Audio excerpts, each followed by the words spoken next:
कहाँ तक पढ़ा था हमने?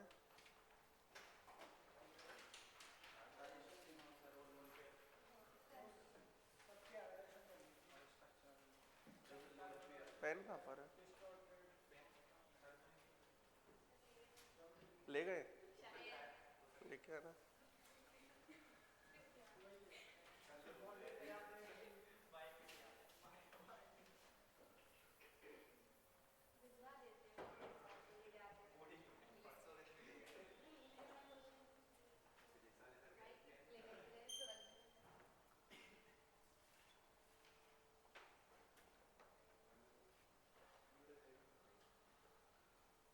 नेक्स्ट लिखो बच्चों।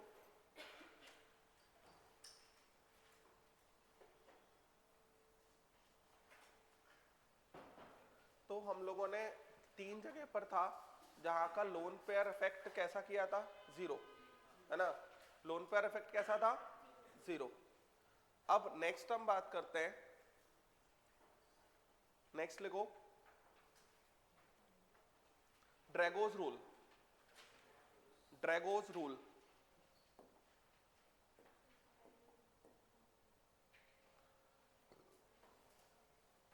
लिखो।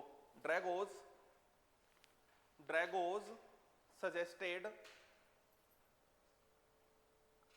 ड्रैगोज suggested an Dragos suggested an empirical rule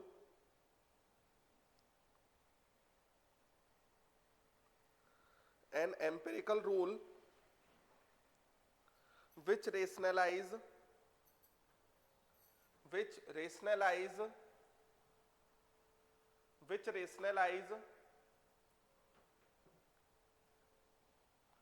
strong bond angle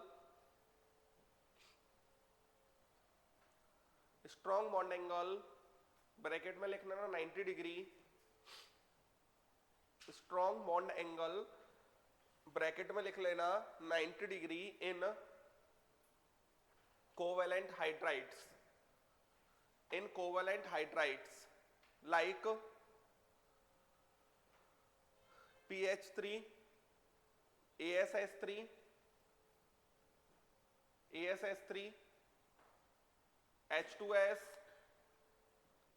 H2S, etc.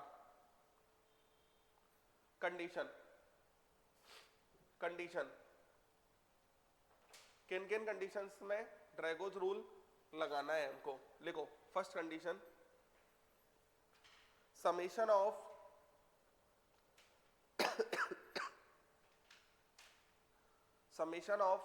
Sigma bond pair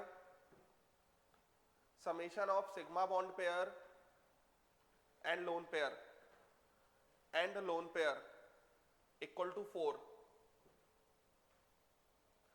summation of sigma bond pair and lone pair equal to 4। Next point देखो, electronegativity value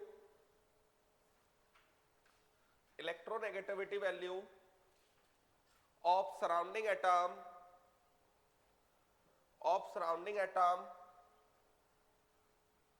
lesser than equal to 2.5। electronegativity value of surrounding atom lesser than equal to 2.5। 2.5 bracket में लिखना date is hydrogen, bracket में लिखना date is hydrogen. Next लिखो, central atom of given compound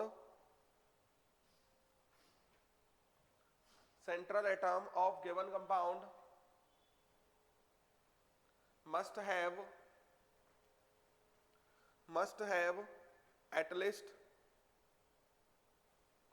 one lone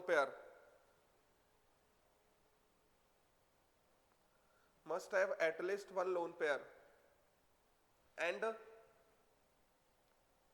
its position in periodic table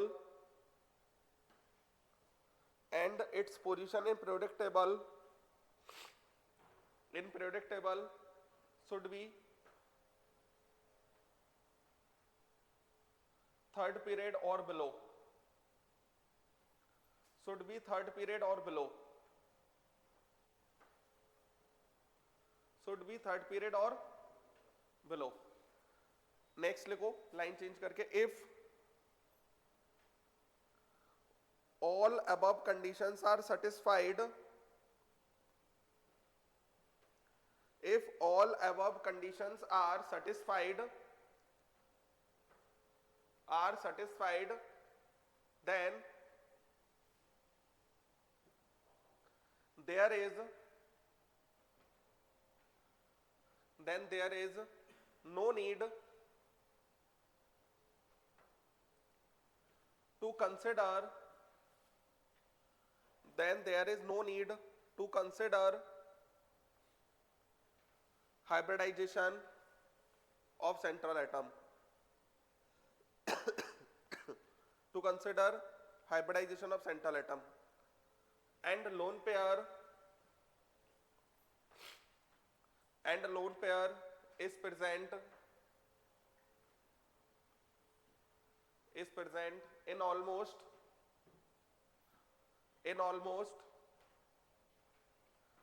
pure s orbital,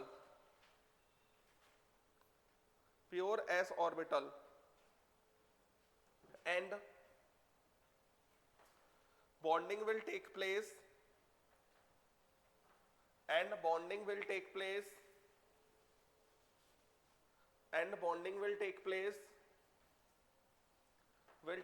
through pure p orbitals,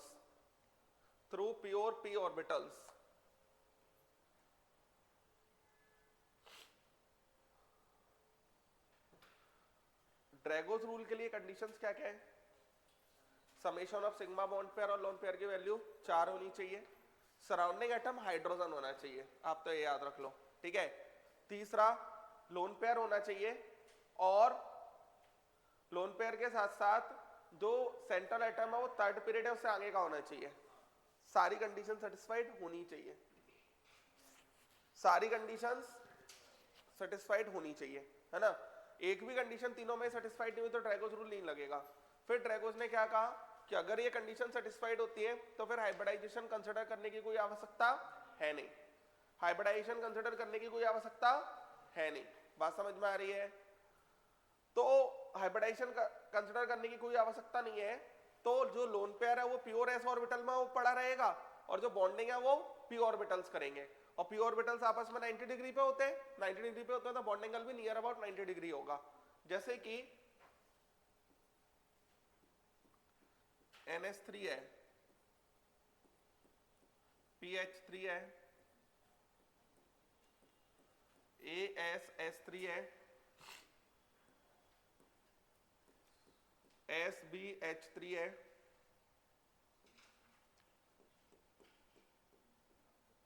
BiS3 है, ठीक है। तो यहां पर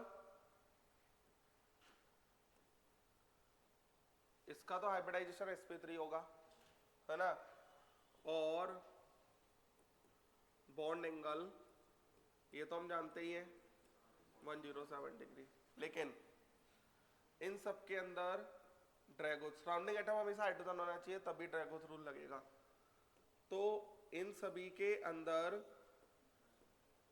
ड्रैगोस रूल लगेगा है ना, और ड्रैगोस रूल लगेगा तो बॉन्ड एंगल सभी के अंदर नियर अबाउट 90 डिग्री हो जाएगा, और नो हाइब्रिडाइजेशन, नो हाइब्रिडाइजेशन। ऐसा क्यों हो रहा है?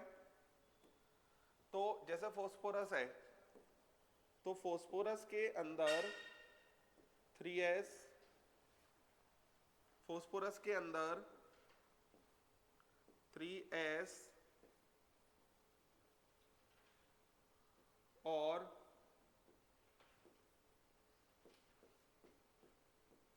3p ये होता है ना। फॉस्फोरस के अंदर 3s और 3p।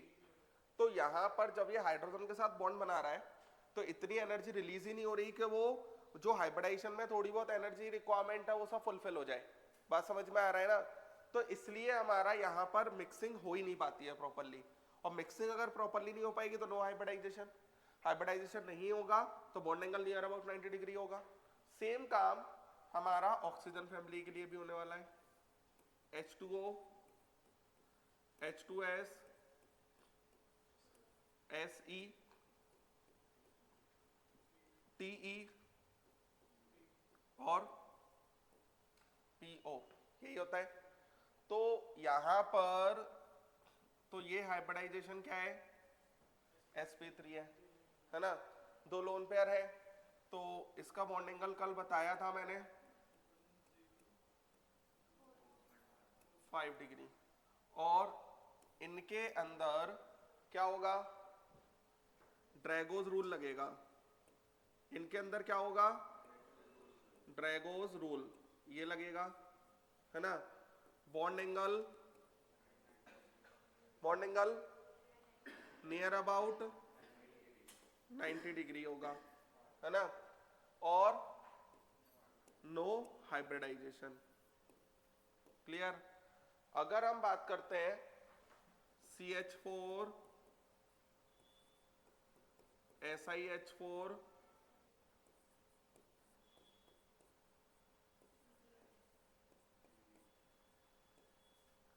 PbH4, ठीक है, इनके अंदर ड्रैगोज रूल नहीं लग पाएगा, लोन पेयर नहीं है, तो सबका हाइब्रिडाइजेशन sp3 होगा, नो ड्रैगोज रूल। और मैं अभी समझाऊंगा आपको कि बॉन्ड एंगल भी सभी का सेम होगा, इनका परफेक्ट ज्योमेट्री होती है ये, लिखा ये।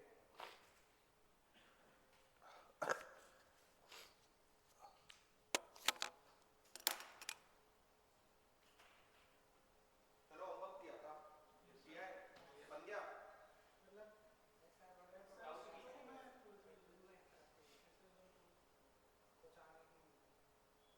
एक तो आगे भी है, स्ट्रक्चर वाले तो बन गए होंगे ना।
नेक्स्ट लिखो comparison of bond angle, comparison of bond angle. Bond angle तो समझते ही होंगे क्या होता है ना, कंपैरिजन ऑफ बॉन्ड एंगल।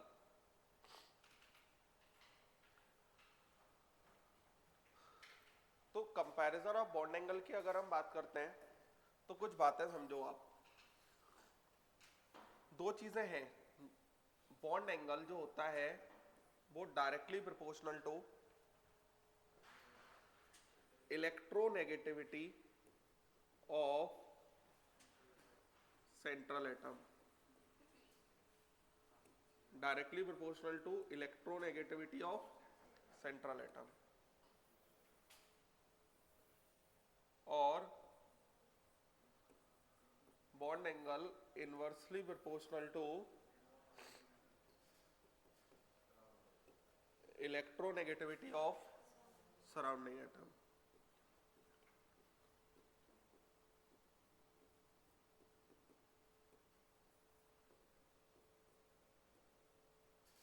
हम इसको ऐसे समझ सकते हैं, सेंट्रल एटम की इलेक्ट्रोनेगेटिविटी ज्यादा होगी तो इलेक्ट्रॉन पेयर इसकी साइड अट्रैक्ट होंगे तो रिपेल होंगे, रिपेल होंगे तो दूर भागेगा, और यही सराउंडिंग एटम के साथ में उल्टा काम होगा।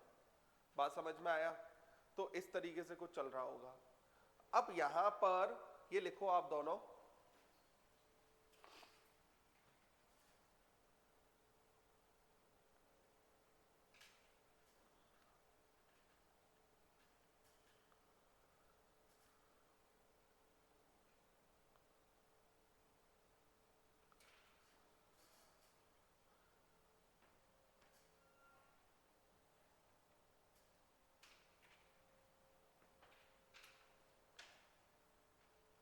ये रूल हमको कब कब नहीं लगाना है ये चीज समझनी है। लिखो बच्चों, this rule should not be applied, this rule should not be applied when, first point लिखो, when first point लिखो, central atom is not hybridized, central atom is not hybridized,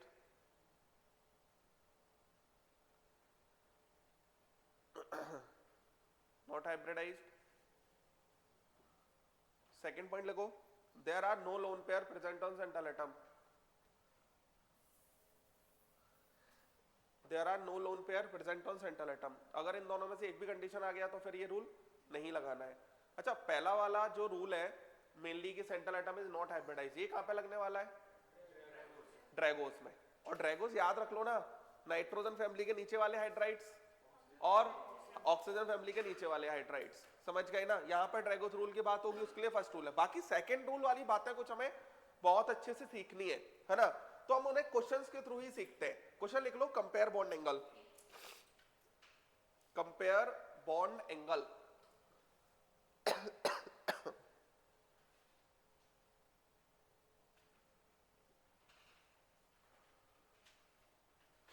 करे क्वेश्चंस? देखो इधर, मेरे को ना बीमारियों में सबसे खतरनाक बीमारी लगती है जुकाम, सबसे ज्यादा टफ मेरे को लगता है। बुखार वुखार तो बहुत छोटी चीज है, नहीं बुखार में क्या होगा, हाँ, और जुकाम में क्या होता है ना कि पूरा ऐसा, मेरे को क्लास लेने में भी तकलीफ हो रही है, लेकिन क्या है, ठीक है। देखो इधर, अब पूरा काम बोलने का ही है ना, तो इस चक्कर में और ज्यादा वो हो जाता है कि मतलब, देखो क्वेश्चंस करते हैं बच्चों। PF3, PCl3,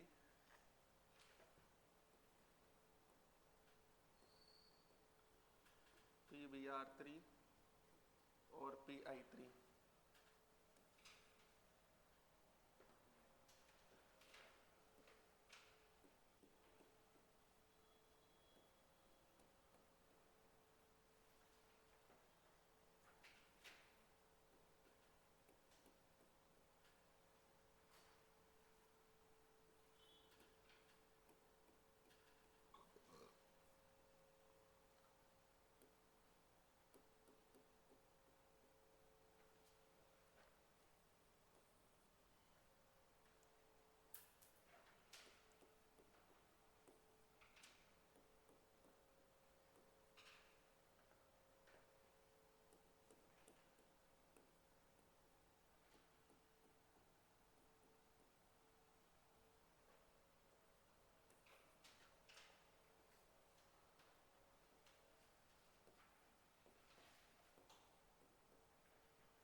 देखो करेक्ट बच्चों, सबसे पहले फर्स्ट क्वेश्चन को देख के हमें ये समझना है कि इसके अंदर ड्रैगोस रूल लग रहा है या नहीं लग रहा। नहीं लग रहा, सबका हाइब्रिडाइजेशन होगा, सब में लोन पेयर भी है, कोई टेंशन नहीं है। रूल लगाओ, सराउंडिंग एटम के इनवर्सली प्रोपोर्शनल, सेंट्रल एटम तो सेम है, तो सराउंडिंग एटम के इनवर्सली प्रोपोर्शनल मतलब बॉन्ड एंगल का ऑर्डर ये हो जाना चाहिए। समझ गए? समझे? नेक्स्ट सेकंड क्वेश्चन देखो आप। सेकंड क्वेश्चन में इसका तो हाइब्रिडाइजेशन sp3, बात समझ गए? और इन चारों का तो कोई हाइब्रिडाइजेशन हो ही नहीं रहा, नो हाइब्रिडाइजेशन। और हाइब्रिडाइजेशन क्यों नहीं हो रहा?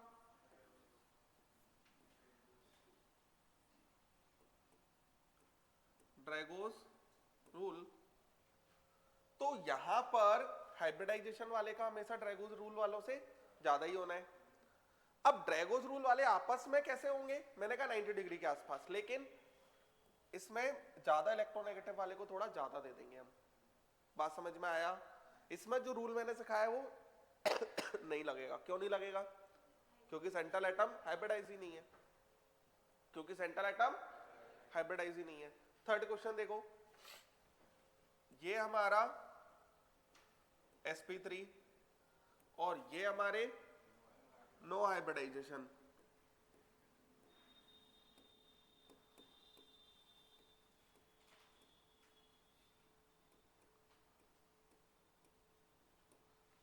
ड्रैगोस रूल, ये ऑर्डर हो जाएगा। बच्चों AsF3 किस फैमिली का होता है? Arsenic, nitrogen. तो 3 बॉन्ड पेयर, 1 लोन पेयर, 4 हो गया। ड्रैगोस रूल नहीं लग रहा। sp3 हाइब्रिडाइजेशन होगा दोनों का, लोन पेयर भी है, लगा दो rule, inversely proportional to electronegativity of surrounding atom. समझे? समझे? कोई टेंशन है? कैसे चेक करना है? अब देखो जरा क्वेश्चन नंबर 5 समझते हैं। 5 में क्या है?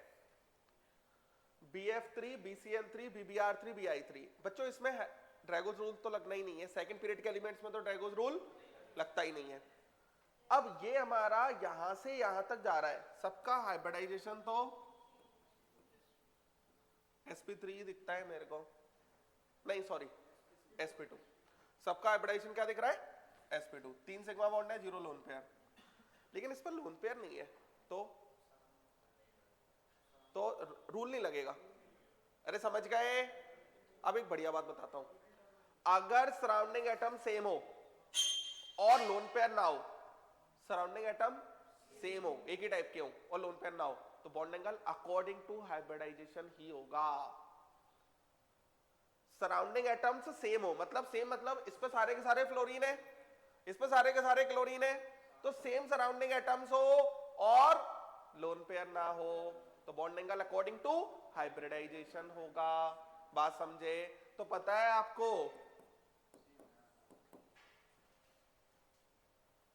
समझ गए? ये बड़ी दिक्कत रहती है कि कैसे कंपेयर करना है। तो ये बात मेरी याद रखो, क्या सारे सराउंडिंग एटम्स सेम हो और लोन पेयर ना हो, तो bond angle according to hybridization ही होगा। तो bond angle according to hybridization ही होगा। अब देखो BF3 BS3 सेम, कितना? 120 डिग्री। अरे बोलो, समझ गए?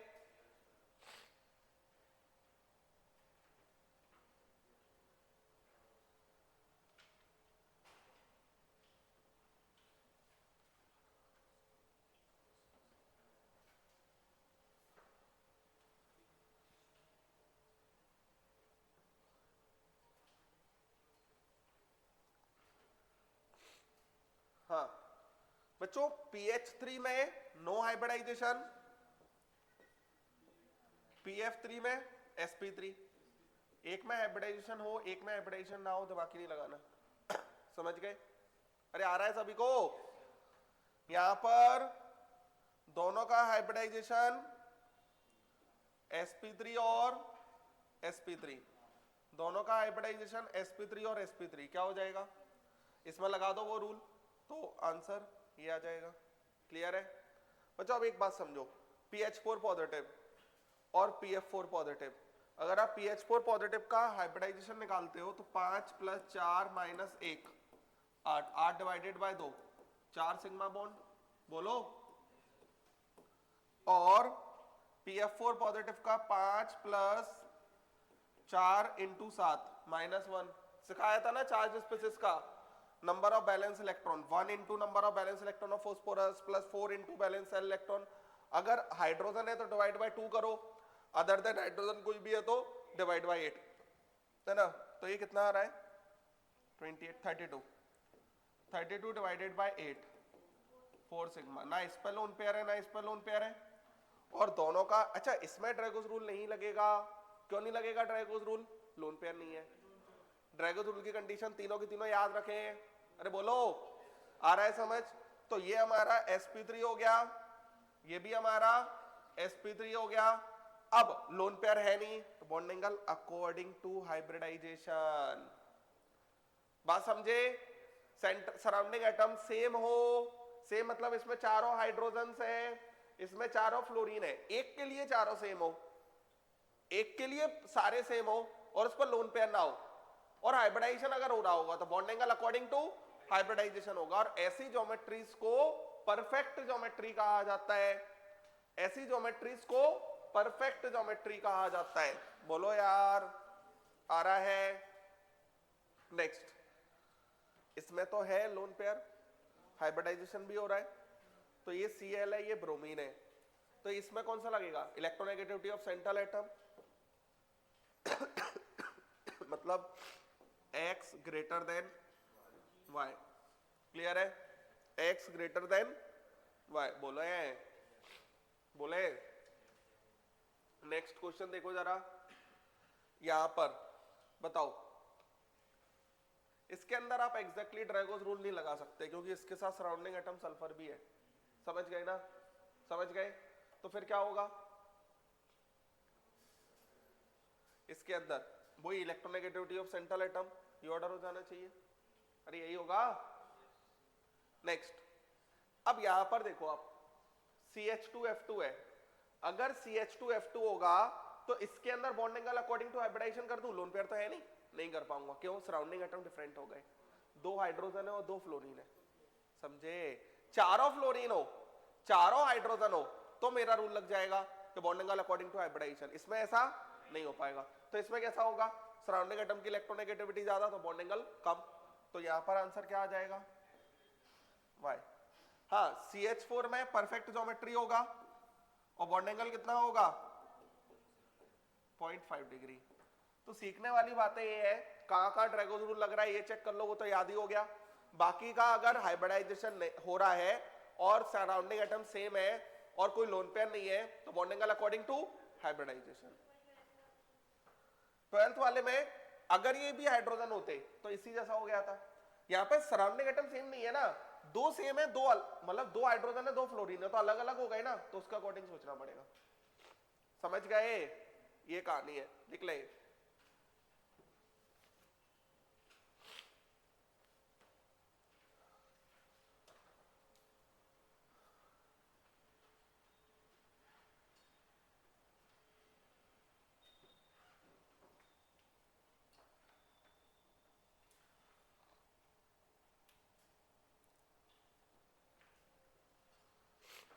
समझ पा रहे हैं सभी?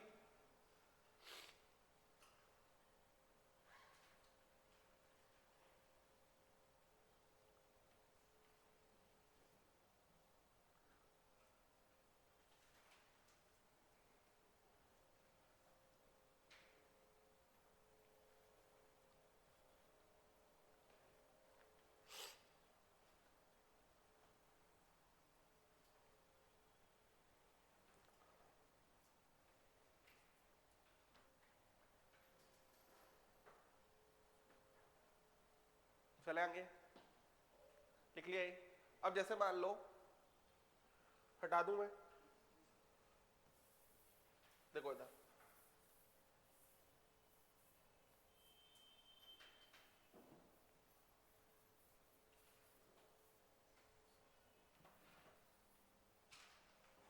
जैसे CH4 CF4 XeO4 ClO4 negative, इन सभी का मुझे बॉन्ड एंगल निकालना है। इसका हाइब्रिडाइजेशन sp3 होगा, इसका हाइब्रिडाइजेशन sp3 होगा, इसका हाइब्रिडाइजेशन sp3 है और इसका भी हाइब्रिडाइजेशन sp3 है। ठीक है, ClO4 नेगेटिव, तो ClO4 नेगेटिव ऐसा होता है बच्चों, ठीक है ना। सभी लोग आप इतना तो जानते होंगे, pi bond alternate negative charge is resonance, थोड़ा बहुत तो रेजोनेंस सीखा होगा। तो यहां पर ये हमारा क्या बन जाएगा, Cl ऑक्सीजन ऑक्सीजन ऑक्सीजन, ये ऑक्सीजन, ये सारे के सारे बॉन्ड्स एक जैसे हो जाएंगे ड्यू टू रेजोनेंस। तो सारे के सारे बॉन्ड्स अगर एक जैसे हो जाएंगे तो इसके अंदर ये हमारा किसी पर लोन पेयर नहीं है और सभी पे एक ही टाइप के बॉन्ड्स हैं। इस पे चारों के चारों हाइड्रोजन है, चारों फ्लोरीन, चारों डबल बॉन्डेड ऑक्सीजन, चारों एक ही जैसे, है ना। तो bond angle according to hybridisation, according to hybridisation मतलब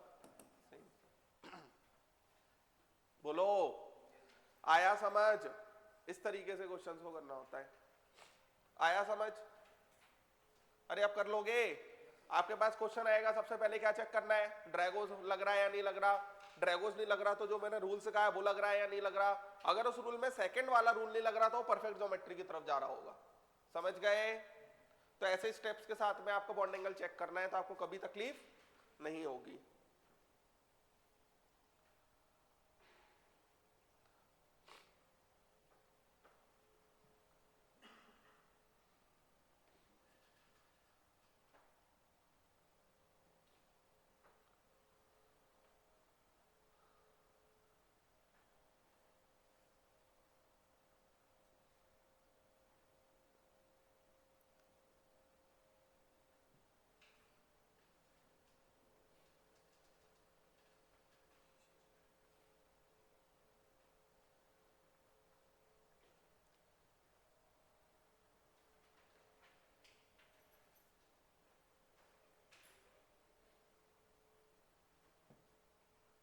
चले देखो इधर,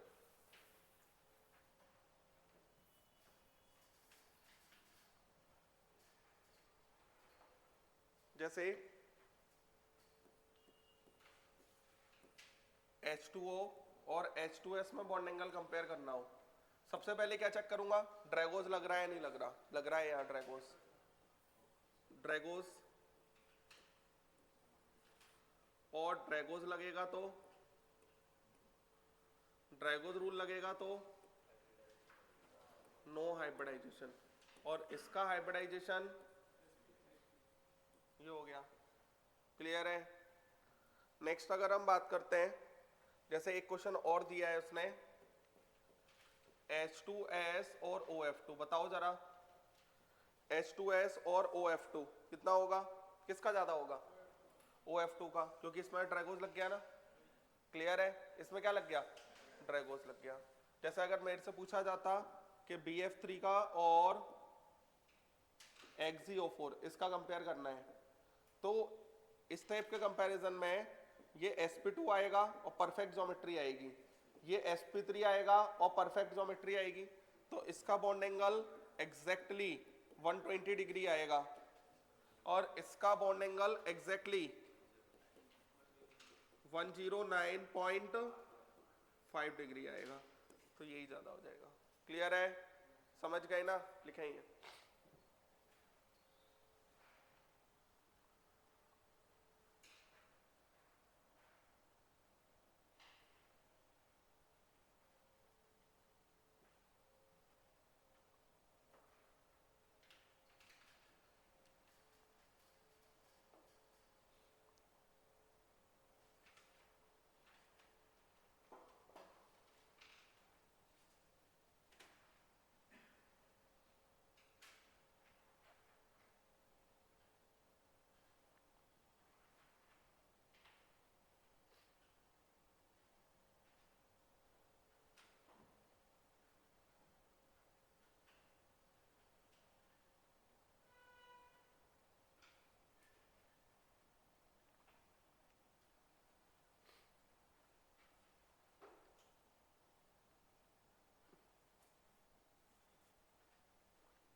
चलेंगे। एक और बात सीखते हैं। देखो इधर, एक मैंने बीएससी पीआर थ्योरी से ऑर्डर ऑफ रिपल्शन बताया था आपको, एक और ऑर्डर ऑफ रिपल्शन सीखते हैं।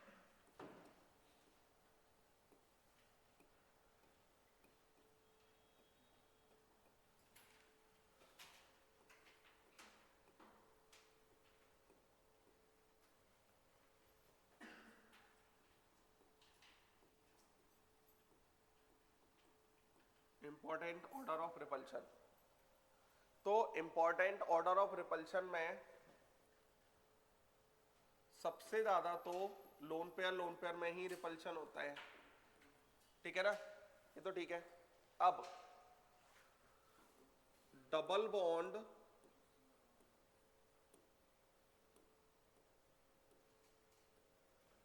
और लोन पेयर,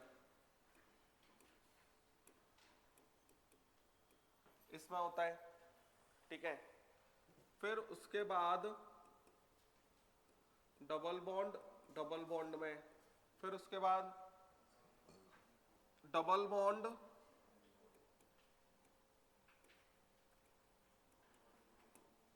ऑड इलेक्ट्रॉन में। ये लिखो आप, फिर इसको कैसे कंपेयर के यूज क्यों आएगा ये वो सीखते हैं।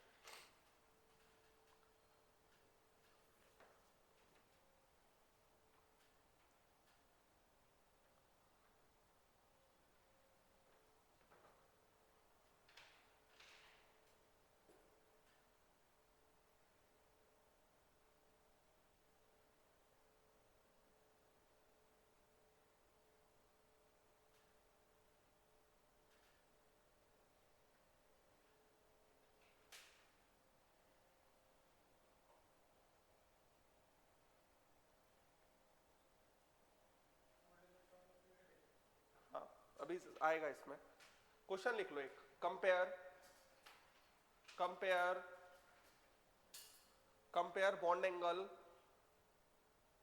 Bond angle of NO2 positive comma NO3 negative comma NO2 and NO2 negative and NO2 negative. देखो इधर, सबसे पहले हम सबसे पहली बात करेंगे। देखो बच्चों, आपके पास क्वेश्चन आया बॉन्ड एंगल कंपेयर करना है, इसका क्वेश्चन पूछा जाता है, इसलिए मैं आपको बता रहा हूं। सबसे पहले ये देखो किसमें ड्रैगोज रूल लग रहा है, किसमें नहीं लग रहा। अगर ड्रैगोज रूल नहीं लग रहा तो दूसरा काम क्या करना है, हाइब्रिडाइजेशन निकालो। हाइब्रिडाइजेशन निकालने के बाद अलग अलग हाइब्रिडाइजेशन आए तो sp2 वाले का हमेशा sp3 से ज्यादा ही होगा, चाहे कुछ भी होता रहे, कुछ भी, चाहे कुछ भी करते रहो, लोन पेयर है नहीं है, ड्रैगोज वो sp2 वाले का sp3 से ज्यादा ही होगा। अब आया सारे सेम हाइब्रिडाइजेशन है और लोन पेयर अगर है तो वही रूल लग जाएगा, और लोन पेयर नहीं है तो परफेक्ट ज्योमेट्री। बस इतनी सी बात है, क्लियर है, बस ऐसे करना है। अब यहां पर जैसे सबसे पहला क्वेश्चन मेरे पास है NO2 पॉजिटिव, तो बच्चों NO2 पॉजिटिव का हाइब्रिडाइजेशन हमने निकाल रखा होगा, समझ आ गया ये, 1 into number of balance electron nitrogen plus 2 into this, है ना। ये कितना आ रहा है 16 डिवाइडेड बाय 8, पूरा डिवाइड हो गया तो लोन पेयर नहीं होगा, तो 2 सिग्मा बॉन्ड है, 0 लोन पेयर है, तो ये हमारे पास sp हो गया। और ये अगर sp हो जाएगा तो इसके अंदर बॉन्ड एक ही टाइप का है,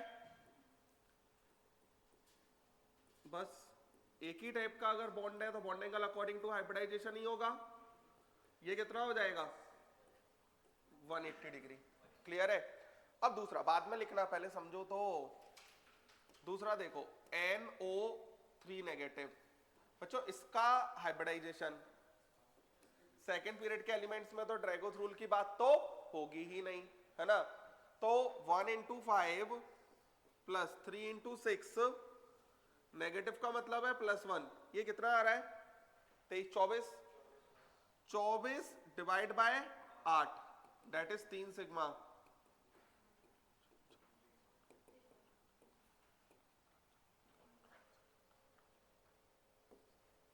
अब देखना नाइट्रोजन, देखो नाइट्रोजन को हमने बनाया था लुईस डॉट स्ट्रक्चर से,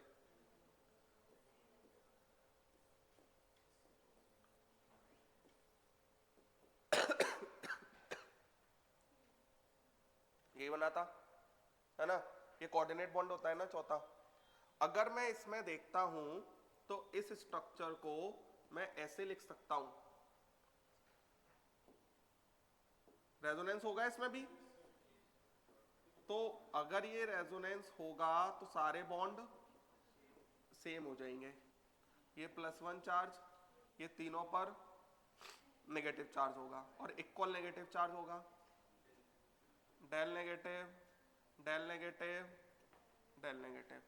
तो नाइट लोन पेयर है नहीं, एक ही टाइप की चीज जुड़ी हुई है, तो bond angle according to hybridisation, बोलो आ रहा है समझ, एक ही टाइप की चीज जुड़ी हुई है तो bond angle according to hybridisation, और बॉन्ड एंगल कितना हो जाएगा 120 डिग्री।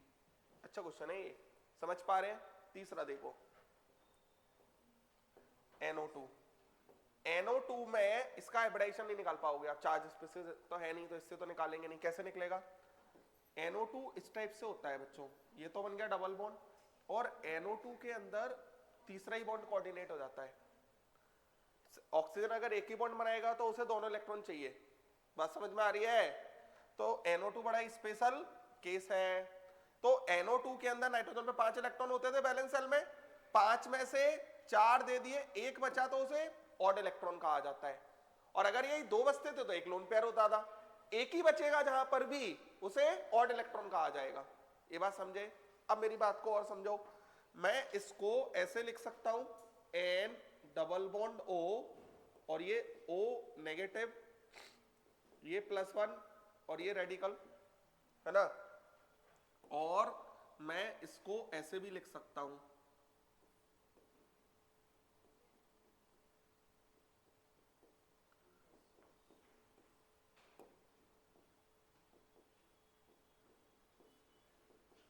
ऐसे।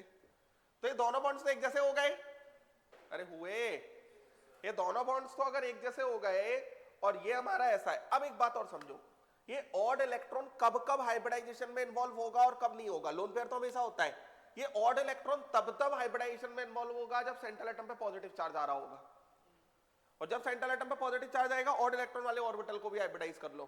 तो यहां पर हाइब्रिडाइजेशन अगर मैं देखता हूं तो 2 सिग्मा बॉन्ड और एक ये, तो इस नाइट्रोजन का हाइब्रिडाइजेशन आपको कितना दिखना चाहिए sp2, अरे यही दिखना चाहिए।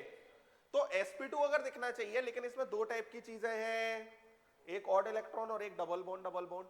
तो मैंने अभी आपको सिखाया कि डबल बॉन्ड के बीच में जो एंगल होना चाहिए था वो 120 होना चाहिए था, लेकिन डबल बॉन्ड का repulsion double bond odd electron से ज्यादा होता है, तो ये एक दूसरे से दूर भागेंगे तो इसका बॉन्ड एंगल बढ़ जाएगा, तो बॉन्ड एंगल बढ़ जाएगा तो इसका जो बॉन्ड एंगल होता है ना 134 डिग्री होता है। क्लियर है। तो इसका जो बॉन्ड एंगल होता है वो कितना होता है, ऐसे, बोलो बोलो, आप आ रहा है समझ कैसे क्या चल रहा है। क्लियर है मामला। नेक्स्ट देखो आप NO2 नेगेटिव में कोई कोऑर्डिनेट बॉन्ड नहीं होता, NO2 नेगेटिव में नो कोऑर्डिनेट बॉन्ड। अरे समझ पा रहे हो। तो NO2 नेगेटिव बहुत ही सिंपल सा ऐसा होता है, और ये इससे भी पता चल जाएगा 1 × 5 + 2 × 6 + 1, तो ये है हमारे पास 18 डिवाइडेड बाय 8, 18 डिवाइडेड बाय 8 में 2 सिग्मा बॉन्ड आ जाएगा और एक लोन पेयर, बस खत्म हो गई बात। ऐसे चलता है। तो ये हमें इसी से पता चल रहा है हाइब्रिडाइजेशन कितना sp2। इसको भी मैं रेजोनेंस करके एक जैसा बना सकता हूं, ये ऑक्सीजन ये ऐसा और ये ऐसा, ये हमारा डेल नेगेटिव, ये हमारा डेल नेगेटिव, लेकिन इसमें 2 टाइप की चीजें हैं, तो अकॉर्डिंग टू हाइब्रिडाइजेशन तो होगा नहीं। और लोन पेयर डबल बॉन्ड में रिपल्शन ज्यादा होता है, तो ये अपने से दूर भगाएगा। हम मोर रिपल्शन वाले को देख लो, वही उसी से एंड रिजल्ट आना है ना। तो ये ये 120 से कम हो जाएगा, 120 से कम हो जाएगा, तो इसका जो बॉन्ड एंगल हो जाता है वो हमारा 115 डिग्री हो जाता है। ऐसे करना है, ये पूरी कहानी है। अरे बोलो, तो इनको हम स्पेशल केसेस में पढ़ते हैं, नॉर्मल केसेस में इनके बॉन्ड एंगल कंपेयर नहीं कर सकते थे। लिख लें,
देखो कुछ बॉन्ड एंगल्स ऐसे हैं जो हमें याद रखने पड़ेंगे, है ना। जैसे कि ये तो समझ गए ना सारा, और कैसे कंपैरिजन करना है ये भी मैंने बता दिया। जैसे कि मान लो मेरे पास लिखा हुआ है एक क्वेश्चन, ये O F2 O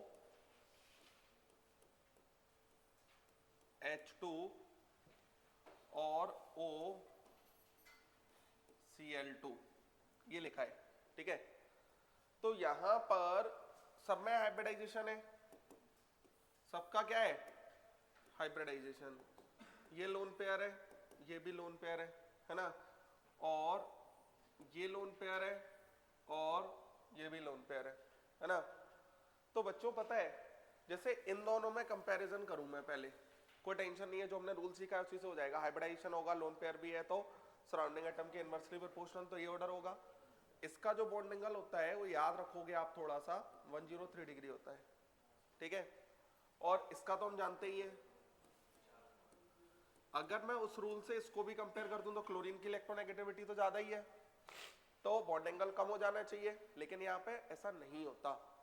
यहाँ पर अगर हम बात करते हैं तो OCl2 में क्लोरीन ये बहुत बड़ा होता है, ऑक्सीजन बहुत छोटा है। दो क्लोरीन के इलेक्ट्रॉन क्लाउड पूरे बगल बगल में आ जाएंगे तो रिपल्शन बहुत ज्यादा करेंगे, एक दूसरे से दूर भागेंगे।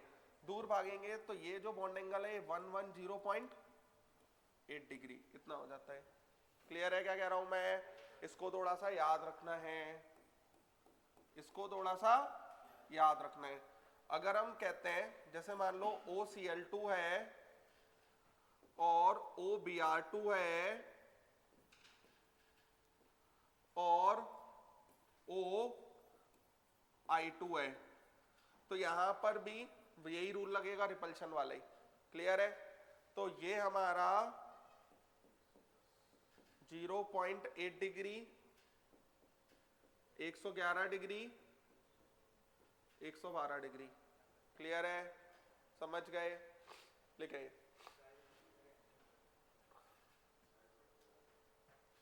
साइज बढ़ता जाएगा ना तो रिपल्शन बढ़ता जाएगा।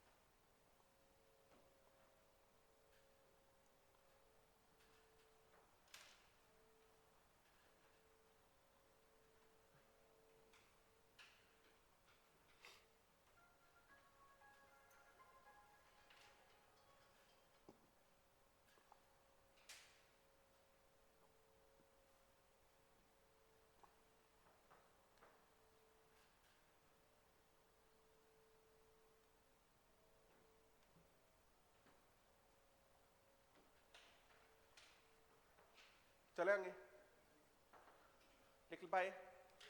देखो इधर एक और जगह पर है ऐसा ही, OCS3 ये भी हमारा ड्यू टू रिपल्शन 110.8 डिग्री होता है। क्या? हाँ लेकिन ओवरऑल तो बड़ा ही हो गया ना, CS3 ओवरऑल मिला के तो बड़ा ही है ना।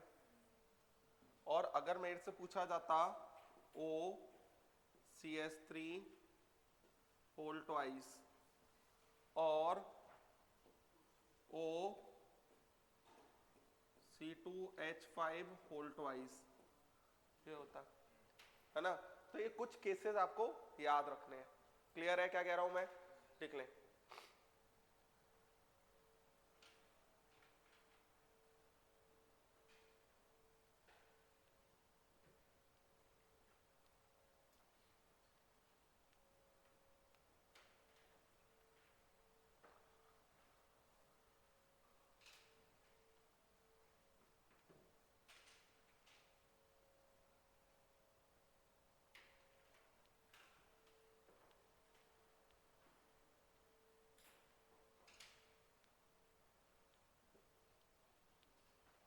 चले लिख लिया।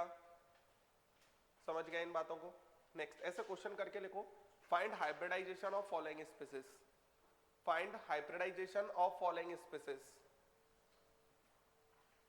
Following species. NO2 का हाइब्रिडाइजेशन तो सिखाई दिया।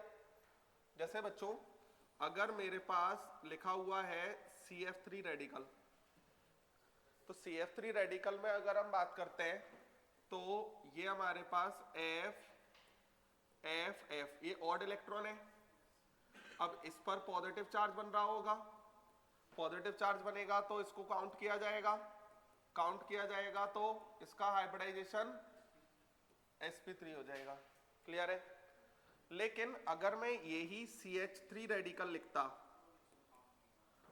तो CH3 रेडिकल में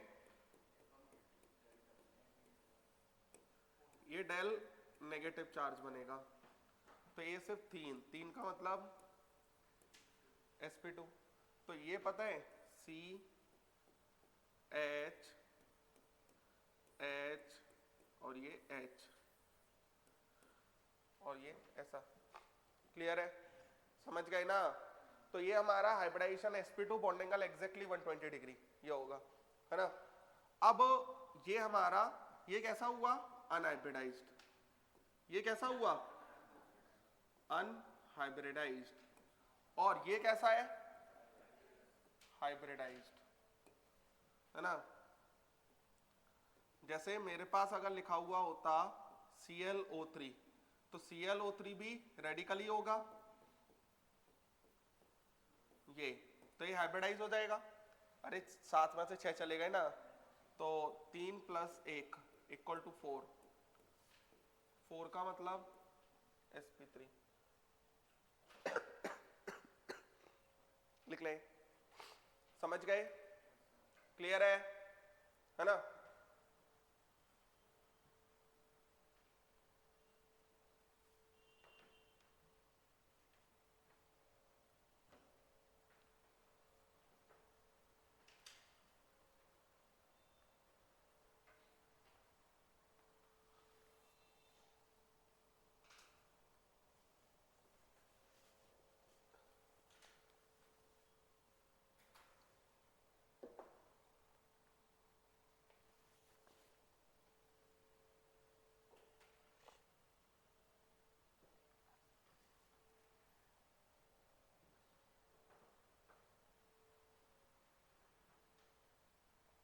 चले क्या?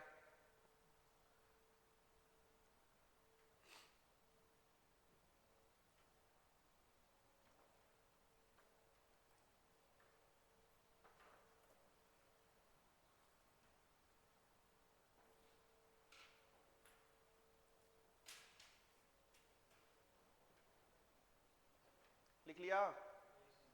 चले आगे।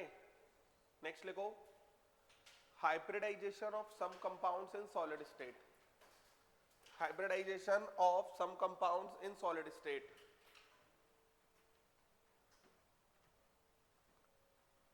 चले, hybridization of some compounds in solid state. जैसे कि बच्चों कुछ कंपाउंड सॉलिड स्टेट में आयंस के फॉर्म में एग्जिस्ट करते हैं। जैसे PCl5 सॉलिड है तो PCl5 सॉलिड PCl4 पॉजिटिव और PCl6 नेगेटिव ऐसे एग्जिस्ट करता है। बात समझ में आया? अरे ठीक है ना? तो पूछेगा आपसे कैटायनिक फॉर्म का हाइब्रिडाइजेशन एनायनिक फॉर्म का बता सकते होंगे। अगर हमारे पास PBr5 सॉलिड है तो PBr5 सॉलिड हमारा कैसे एग्जिस्ट करता है? PBr4 पॉजिटिव और Br negative. PBr6 negative does not exist, सिखाया था मैंने, एग्जिस्ट नहीं करता। इसमें वो हाइब्रिडाइजेशन एनायनिक स्पीसीज का पूछेगा और एनायनिक स्पीसीज का हाइब्रिडाइजेशन नॉट पॉसिबल लिखेंगे हम, क्योंकि इंडिपेंडेंट एनायनिक स्पीसीज है। क्लियर है? सेम इसी तरीके से PI5 सॉलिड, तो PI5 सॉलिड की अगर हम बात करते हैं तो PI5 सॉलिड में क्या हो जाएगा? PI4 पॉजिटिव और I नेगेटिव। उसके बाद N2O4 सॉलिड, N2O4 सॉलिड में क्या हो जाएगा, NO पॉजिटिव और NO3 नेगेटिव। N2O5 सॉलिड में क्या हो जाएगा, NO2 पॉजिटिव और NO3 नेगेटिव। Cl2O6 सॉलिड क्या हो जाएगा, ClO2 पॉजिटिव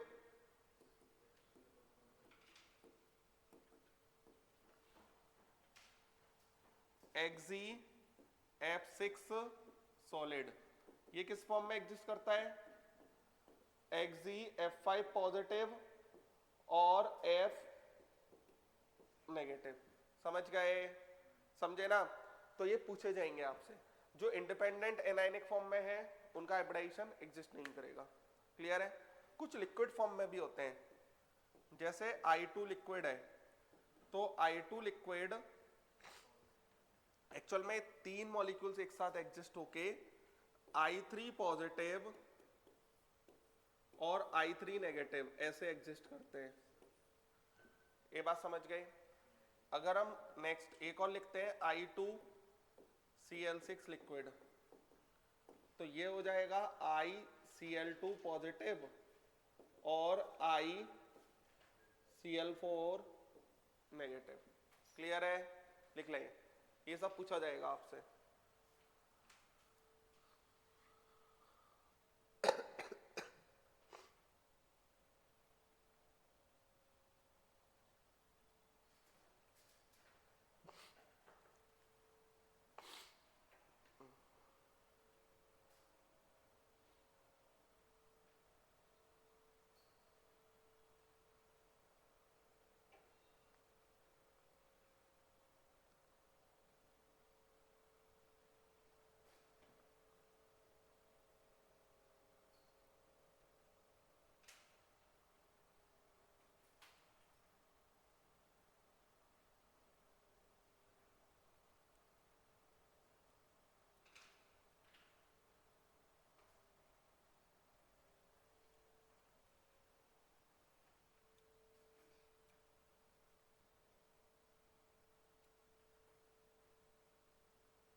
कोई तकलीफ, समझ पा रहे हैं। तो इनके बॉन्ड एंगल्स पूछेगा वो आपसे, तो PbR4 पॉजिटिव का बॉन्ड एंगल कितना होगा, हाइब्रिडाइजेशन निकाल के देख सकते हैं। कंपेयर उसी तरीके से होगा जैसे हमें करना है ना। स्ट्रक्चर वगैरह पूछे वो भी बता सकते हैं। क्वेश्चन का एक बार देखना, आपके मॉड्यूल में ही होगा कहीं ना कहीं, hybridisation of PbR5 solid in anionic form not possible.